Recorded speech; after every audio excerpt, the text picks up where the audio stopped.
യഥാർത്ഥ പോഷകം ശരീരത്തിൻ്റെ നല്ല രീതിയിലുള്ള പ്രവർത്തനത്തിന് 90-ലധികം പോഷകങ്ങൾ അത്യാവശ്യമാണ്.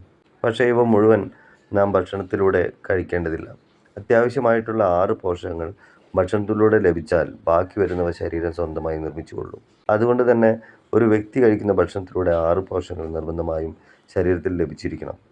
6 പോഷകങ്ങൾ ഏതൊക്കെ? 1. അന്നജം കാർബോഹൈഡ്രേറ്റ്.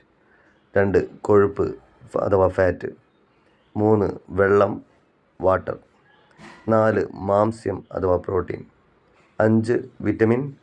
6. ധാതുക്കൾ മിനറൽസ്. ഭൂരിഭാഗം ജനങ്ങളിലും അന്നജം, കൊഴുപ്പ്, വെള്ളം എന്നിവ ശരീരത്തിന് അത്യാവശ്യമുള്ളതും ബാക്കിയുള്ളവ ചെറിയ രീതിയിൽ ആവശ്യമുള്ളവയുമാണ്. ഇത്തരം തെറ്റിദ്ധാരണകളാണ് ഇന്ന് കാണുന്ന അസുഖങ്ങളുടെ പ്രധാന കാരണങ്ങളൊന്ന്. പോഷകങ്ങളുടെ അളവിൽ വ്യത്യാസമുണ്ടെങ്കിലും ഇവ ഒരുപോലെ അത്യാവശ്യമുള്ളവയാണ്. ഒന്നാമത് അന്നജം കാർബോഹൈഡ്രേറ്റ്.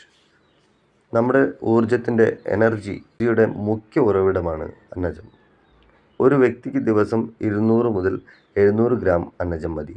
പക്ഷേ നാം ഇതിലും എത്രയോ മടങ്ങാണ് ദിവസവും കഴിക്കുന്നത്. ഇതിൽ തന്നെ നാം കൂടുതൽ കഴിക്കുന്നത് ചീത്ത അന്നജമാണ്. അന്നജം 2 തരമുണ്ട്.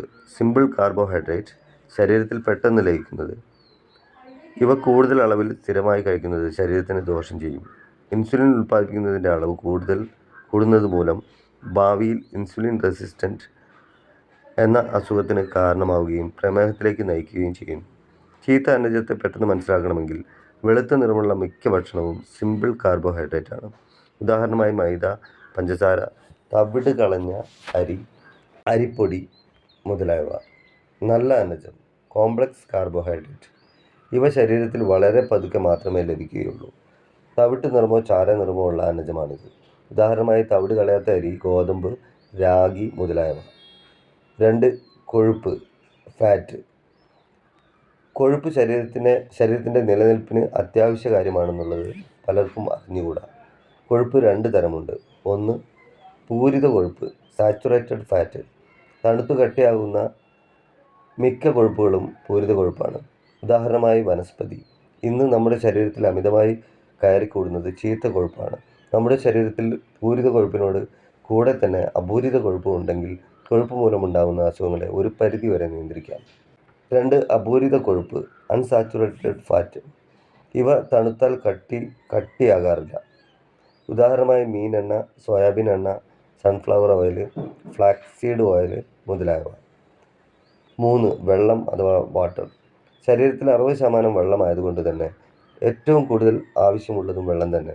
ദിവസം 2 ലിറ്റർ വെള്ളം ശരീരത്തിന് ആവശ്യമാണ്. നല്ല രീതിയിൽ വെള്ളം ലഭിക്കുന്ന ശരീരത്തിന് 30% കുടലിന് ക്യാൻസർ വരുന്നത് തടയാൻ കഴിയും.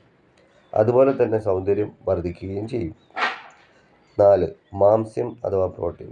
ഇന്ന് നാം വളരെ നിസ്സാരമായി കാണുന്നതും എന്നാൽ വളരെ അത്യാവശ്യമുള്ളതും ആയ പോഷകമാണ് മാംസ്യം. ശരീരത്തിൻ്റെ ബിൽഡിംഗ് ബ്ലോക്കാണ് പ്രോട്ടീൻ. അതായത് ഒരു കെട്ടിടത്തിന് കല്ല്, ഇഷ്ടിക എത്രത്തോളം പ്രാധാന്യമുണ്ടോ അത്രത്തോളം പ്രാധാന്യമുണ്ട് നല്ല ആരോഗ്യം പ്രോട്ടീൻ്റെ അഭാവത്താൽ നേടാൻ കഴിയില്ല. ശരീരം കോശങ്ങളുടെ കൂട്ടായ്മയാണ്. കോശങ്ങൾ നിർമ്മിച്ചത് പ്രോട്ടീൻ മൂലമാണ്. ആരോഗ്യവാനായ ഒരു വ്യക്തിക്ക് അയാളുടെ ശരീരത്തിൻ്റെ തൂക്കത്തിനനുസരിച്ച് പ്രോട്ടീൻ അത്യാവശ്യമാണ്. പ്രായപൂർത്തിയായവരിൽ 1 കിലോഗ്രാം വെയിറ്റ് ഉണ്ടെങ്കിൽ 1 ഗ്രാം പ്രോട്ടീൻ ആവശ്യമാണ്. കുട്ടികളിൽ 1 കിലോഗ്രാം വെയിറ്റ് ഉണ്ടെങ്കിൽ 1.5 ഗ്രാം പ്രോട്ടീൻ ആവശ്യമാണ്. ഗർഭിണികളിലാണെങ്കിൽ 1 കിലോഗ്രാം വെയിറ്റ് ഉണ്ടെങ്കിൽ 1.75 ഗ്രാം പ്രോട്ടീൻ ആവശ്യമാണ്. 60 കിലോയുള്ള വ്യക്തിക്ക് 60 ഗ്രാം പ്രോട്ടീൻ ദിവസം അത്യാവശ്യമാണ്.